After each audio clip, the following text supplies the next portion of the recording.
want to start with the play that set off all of the chaos. Everything else that we will talk about, there is one play that set off all of it, and it is this steal that Alyssa Thomas made on Napheesa Collier. Alright, get this, absolute chaos just exploded across the WNBA after Napheesa Collier's brutal injury slammed right into a massive controversy, landing squarely on Commissioner Cathy Engelbert's desk. What started as a fiery debate over a late-game play instantly escalated into a full-blown league crisis, with everyone, from media pundits to angry fans, pointing fingers not only at the refs, but directly at Engelbert herself for letting this unchecked, dangerous physicality run wild. The reason this was not called a foul is because they said it's incidental contact after the play on the ball. With that explanation, incidental contact could also be, oh, you're going up for a shot, I go to block you, I block it clean, I don't touch your arm, I don't touch your body or anything, but then I knee you in the stomach after I block it. That's also incidental contact because I jumped off of one leg and then I decided to knee you in the stomach after I blocked your shot. But here's the kicker. Instead of calming anything down, her reaction actually just poured gasoline all over the fire, with reports painting her private outrage and public defensiveness as a full-blown tantrum. For the players and coaches, though, this isn't just about one foul or one game. No, this is about a disturbing pattern of silence, inaction, and dismissive leadership that, let me tell you, has been bubbling up all season. So now, the question hanging over the entire league is pretty simple. Can Engelbert actually restore any credibility? Or has the damage already gone way too far? And that's the biggest problem that I have with all of this, is so many people are fighting the fact that Alyssa Thomas, it didn't seem like she did it on purpose. It doesn't matter. If I hear one more person say, well, she didn't do it on purpose, it doesn't matter. For the most part, you guys, fouls across the board should never be on purpose. So, it all kicked off with one decisive moment in the Minnesota Lynx versus Phoenix Mercury matchup. The game was hanging in the balance, right? Napheesa Collier is absolutely flying down the court, eyes locked on the basket, when bam, here comes Alyssa Thomas, sliding across her path, ripping the ball loose. At first, it looked like a perfectly executed defensive play, a clean strip, quick transition, easy layup on the other end. The Mercury are celebrating, the scoreboard swings their way, and the referee, they just wave it off. Business as usual. But for Collier and the Lynx, this was the beginning of a nightmare. See, Thomas did get her hand on the ball first, but her body angle created this unavoidable collision course, Collier sprinting full speed one way, while Thomas barrels across her lane from the side. Their paths crossed at the absolute worst possible moment. Collier's leg gets tangled against Thomas's frame, and in an instant, her stride is completely broken. She just crumples to the floor, clutching her ankle in agony. Alyssa Thomas is running across Fee. Fee's going this way, Alyssa Thomas is going this way. Fee is in full motion. You can even see, again, with this screenshot, the angle in which Fee's body is going. She is going full speed in one direction. She is running in one direction, and Alyssa Thomas cuts her off in that regard. The foul happens, in my opinion, after she tips the ball out. The entire crowd went completely silent. What, at full speed, looked like maybe incidental contact now, in slow motion, felt like a career-altering dangerous sequence. But here's the thing, the officials, they didn't even flinch. They actually deemed the play legal, straight up labeling the aftermath as incidental contact. Their explanation, Thomas made a legitimate play on the ball, and whatever happened after that was just, you know, the natural chaos of basketball. This was not ruled a foul, and I am dumbfounded by the amount of people online, even the amount of professionals online who are saying that this is no foul. Now that ruling left fans and analysts absolutely stunned, because for anyone watching Collier's brutal fall, it sure didn't look like some accidental consequence-free bump. No, it screamed negligence. And this, my friends, is where the frustration really boiled over. See, incidental contact is supposed to apply when a defender challenges a shot, reaches for a loose ball, or makes a normal non-colliding move. But what happens when the collision is literally unavoidable from the very start? Could Thomas really have gotten that steal without completely cutting across Collier's stride? That question split the entire basketball world right down the middle. Some people swore it was a brilliant defensive stop. Others, they saw it as reckless, outright dangerous, and a glaring example of the WNBA's consistent officiating problem. I don't care if Alyssa Thomas premeditated this foul 6 months ago, or she accidentally did it and called Napheesa Collier after the game and apologized to her and told her that it was an accident. It doesn't matter when it comes to calling a foul. It truly doesn't matter. So I'm also tired of the like, well, it's not a dirty, but it doesn't matter. Napheesa Collier had nowhere to go. I don't know what the referees thought she could do when she is running full speed. Her leg is in motion and her leg gets caught on Alyssa Thomas's body because Alyssa Thomas is bullying her way through Napheesa Collier's line. And for Collier, man, the timing could not have been worse. She's not just a star for the Lynx, she's one of the faces of the entire league, an MVP candidate whose health directly impacts postseason credibility. So seeing her limp off the court while officials just shrugged off the play, that ignited a massive wave of outrage. This wasn't just about an injury, guys. It was about the much bigger picture. The NBA referee's official account, they tweeted this. They said this is not a foul. Thomas legally gets to the ball and knocks the ball loose prior to any contact. The leg-to-leg contact is incidental once the ball is clearly loose. This was correctly judged in real time as a no call, as were the subsequent technical fouls. I'm floored by this. Think about it. If a top player like Collier isn't protected in the postseason, what does that actually say about the league's priorities? That's precisely why this play became so much more than just a highlight or a missed call. It instantly became a flashpoint, and while fans were still duking it out online, the real fallout was just beginning. Because if the referee's initial decision set tempers ablaze, what came next turned that fire into an absolute inferno. What steps is the league taking to ensure like the fair and consistent calls are being made throughout like these high stake playoff games? Yeah, I think, Christina, I smiled when you started that question because I don't think it's just this year. I think every year everybody complains about officiating, by the way, in every sport. So, but that means people care. They care so much. And we hear the concerns from the ecosystem in our league, whether it's fans, players, coaches. We take it seriously. We understand there's frustration. Our game is constantly evolving. We just talked about the speed, talent, and physicality, and we recognize that.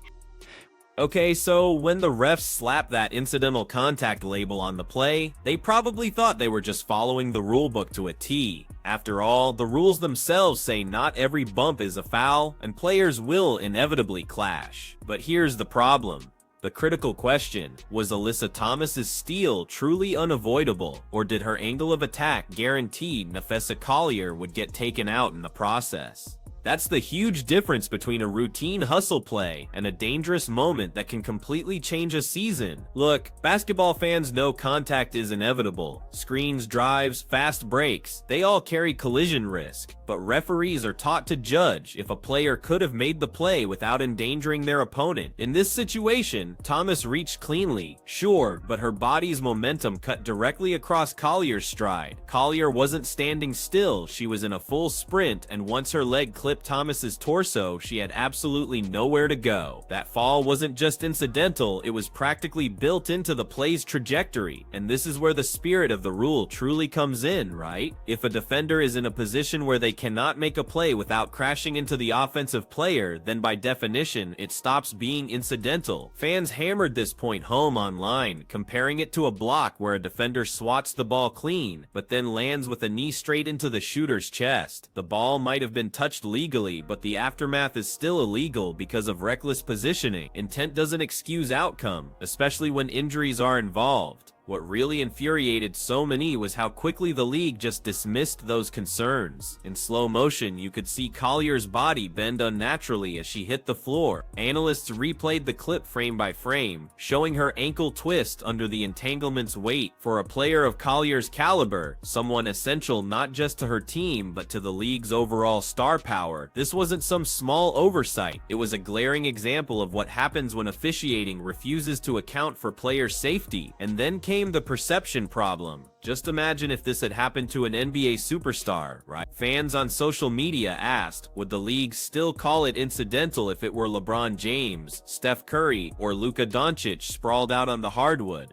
Would referees just explain away their injuries as part of the game? The overwhelming belief No, and that comparison only deepened the sense of unfairness in how the WNBA enforces its rules. The point wasn't just about Thomas or Collier, it was about what kind of standard the league wanted to uphold. Should rules bend to justify missed calls, or should they protect the stars who actually carry the game forward? That's why the outrage kept building, and while fans were still battling it out online, the next development pushed this whole controversy from a simple rulebook debate into a full-blown spectacle. Because once the NBA referee's official account weighed in, the conversation absolutely exploded. If the play itself had already divided fans, the firestorm hit an entirely new level when the NBA referee's official account, in a rare move, decided to publicly defend the call, declaring Alyssa Thomas's steal was clean, the ball was dislodged legally, and any contact afterward was incidental. To the referees, this was an open and shut case, the kind of moment that didn't even deserve a whistle. But to the wider basketball community, that statement landed like a grenade. The frustration wasn't just about what the referees said, but how they said it. By confidently declaring the no call was correct, the league's own officiating body essentially told players, coaches, and fans that their eyes were lying to them. People saw Collier's ankle buckle, her body collapsing in pain, and yet the ruling suggested none of it mattered because the ball had already been touched first. It felt dismissive, and worse, it felt like the referees were just hiding behind technicalities instead of addressing the reality of player safety. This is where perception mattered most. That statement instantly raised the question, would this same explanation apply if the injured player were a global NBA superstar? If Steph Curry twisted his ankle after being undercut on a fast break, would fans be told it was incidental contact? If LeBron James was bulldozed out of his lane after a clean strip, would the league stand behind a no call? The consensus among fans and media was crystal clear. The rules would be enforced differently if the names were bigger, if the stakes were higher, and if the league couldn't afford to lose its stars. That double standard fueled the outrage even further. It also exposed the fragile relationship between referees and credibility. Fans are used to controversial calls, but when an official account takes sides so firmly, it becomes a public relations nightmare. Instead of calming the storm, the referees just added fuel to the fire. Every replay circulating online now had a new caption, "The referees think this isn't a foul." That single tweet hardened positions, pushed players and coaches to speak out, and gave fans the sense that the system was rigged to protect officials rather than player. The timing only made things worse. This wasn't a meaningless regular season game, it was the postseason, with championship implications. One of the league's brightest stars had just gone down, and instead of empathy or nuance, the response was to validate the very call that had so many outraged. For many, it symbolized everything wrong with WNBA officiating this season: inconsistency, defensiveness, and a severe lack of accountability. And the backlash wasn't just online chatter. On the court, one coach wasn't about to let the moment pass quietly. In fact, her response turned the simmering anger into a spectacle nobody could ignore, because the referees may have defended their call, but Cheryl Reeve was absolutely not about to stay silent. Her eruption on the sideline took the controversy to a whole new level. When the referees doubled down on their no call, the Minnesota Lynx's fiery head coach Cheryl Reeve reached her breaking point. This wasn't some measured complaint or a routine argument over a whistle. This was an eruption that instantly became one of the most talked about moments of the WNBA season. As Alyssa Thomas ran the ball in for a layup, Reeve turned her fury directly toward the officials, storming up the sideline with an intensity that stunned even seasoned viewers. She wasn't just angry, she was relentless, chasing down referees, pointing furiously, and making it crystal clear she considered the missed foul an outright injustice.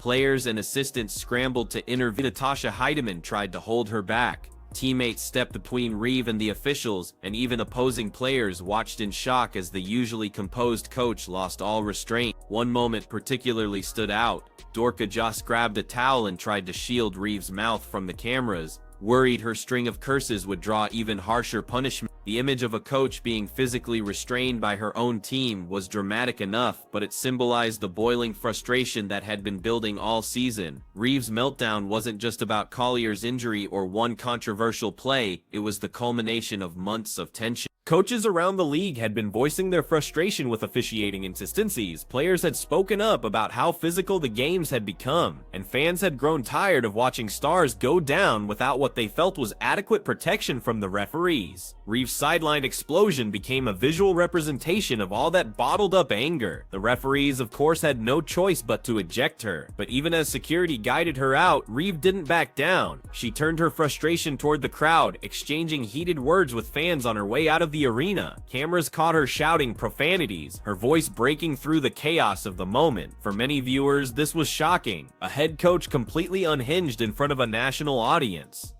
For others, it was cathartic, as if Reeves was voicing the collective outrage so many around the league had been feeling for months. What made this outburst resonate even more was the fact that Reeves is no ordinary coach. She's one of the most respected figures in the league, a multiple-time champion, and the leader of one of the most successful franchises in WNBA history. When someone with her track record and stature loses control like this, it forces people to take notice. This wasn't a rookie coach looking for attention. This was a seasoned veteran demanding accountability. Still, the optics were unavoidable. The league now faced a crisis. One of its star coaches had attacked referees, cursed out fans, and refused to let the issue die down. The question was no longer whether the no call was right or wrong, it was how the league would respond to one of its most visible leaders crossing the line so publicly. And if anyone thought Reeves' fury ended when she left the court, they were mistaken, because the real storm came later when she took her frustrations to the microphone in the post-game presser and called out the league's leadership by name. If Cheryl Reeves' sideline eruption was the spark, her post-game press conference was the explosion that rocked the entire league. By the time she sat down at the podium, Reeves had already been ejected, restrained by her own players, and booed by opposing fans. Most expected her to cool off, or at least soften her tone in front of reporters. Instead, she doubled down, shifting the conversation from one foul to a full-scale indictment of WNBA leadership. With cameras rolling, Reeves didn't mince words. She began by warning about the dangers of unchecked physicality, pointing out that when referees allowed defenders to bulldoze through players, injuries become inevitable. She cited examples from around the league, star players missing games, skirmishes breaking out, and coaches from other teams, including Becky Hammon, voicing the exact same frustration. This wasn't just an isolated Lynx issue, she insisted. It was a league-wide problem that had been festering all season. Then came the line that set social media ablaze. "I want to call for a change of leadership at the league level when it comes to officiate. It's malpractice to have these referees working semi-final playoff games." The word malpractice wasn't accidental. It carried weight, suggesting not just incompetence, but outright negligence. To Reeves, the decision-makers who assigned those referees weren't simply doing a poor job. They were endangering players and undermining the integrity of the postseason. Clips of her rant went viral within hours. Fans and analysts latched onto her words, replaying the moment she explicitly called out league leadership. Some praised her courage, arguing it takes a coach with her pedigree to demand accountability. Others criticized her, suggesting she crossed a line by attacking the very institution that employs her. But either way, the press conference guaranteed the spotlight would shift away from the game itself and onto the league's handling of officiating. Reeves didn't stop there. She pointed out that Collier, one of the WNBA's biggest stars and an MVP candidate, hadn't taken a single free throw that night, despite being constantly attacked in the paint. To her, this wasn't just bad luck or human error, it was evidence of a systemic problem where referees refused to protect star players. If Collier could be hacked and undercut without consequence, what did that say to other players about their safety? Her tirade also struck a chord because it echoed complaints from earlier in the season. Coaches and players had been calling out officiating inconsistencies for months, but few had gone as far as Reeves in challenging league authority. By pointing the finger at Kathy Engelbert's administration, Reeves escalated the issue from a referee problem to a leadership crisis. The implication was clear. The commissioner's failure to take a hard stance had trickled down into chaos on the court, and that's what made her words so explosive.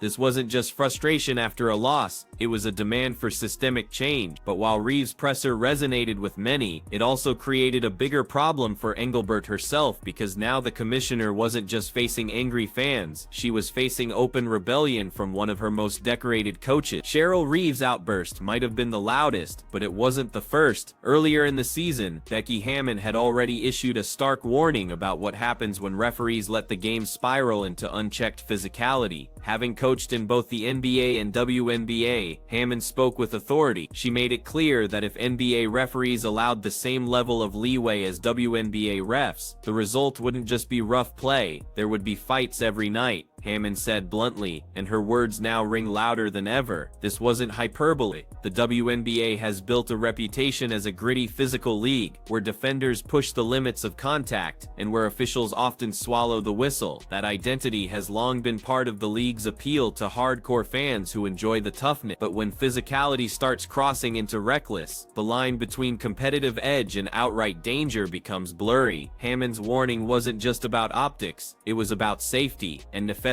Collier's ankle injury seemed to validate her point in the worst way possible. Players adapt to what the referees allow. If the whistle stays silent on body checks, hip bumps, and stride cuts, defenders will keep using them until it costs somebody their season. That's what critics argue happened in the Thomas Collier play. Thomas wasn't dirty, but she took advantage of a climate where aggressive defense is rarely punished, and Collier paid the price. Fans are left asking, is this the kind of basketball the league wants to promote? What makes the issue more pressing is the injury trend. This season has already seen stars sidelined due to contact-heavy plays. Every time a top player goes down, the league's credibility takes a hit. The WNBA is in the middle of a growth surge, drawing in new fans and media attention largely thanks to its star power. But injuries to players like Collier threaten that momentum. New fans tuning in don't want to see all-stars limping off the floor because of preventable collisions. They want to see the league's best competing at the highest level. Hammon's perspective also highlights a cultural difference. In the NBA, officiating has tightened in recent years to prioritize freedom of movement and protect marquee players. That shift wasn't just about fairness, it was about protecting the league's investment in its stars. The WNBA, however, seems stuck in an old mindset, where toughness is celebrated even when it undermines the quality of play. Reeves' meltdown, Hammon's earlier warning, and Collier's injury all point to the same conclusion. The WNBA's current officiating culture is out of step with the league's ambitions. The bigger danger isn't just losing players to injury, it's losing trust. If fans and players believe the game is unsafe or unfair, they'll stop believing in the product, and that's a threat no commissioner can ignore, which brings the focus squarely onto Cathy Engelbert. Because in moments like this, leadership isn't about excuses or technicalities, it's about taking responsibility, setting a standard, and proving the league values its players above all else.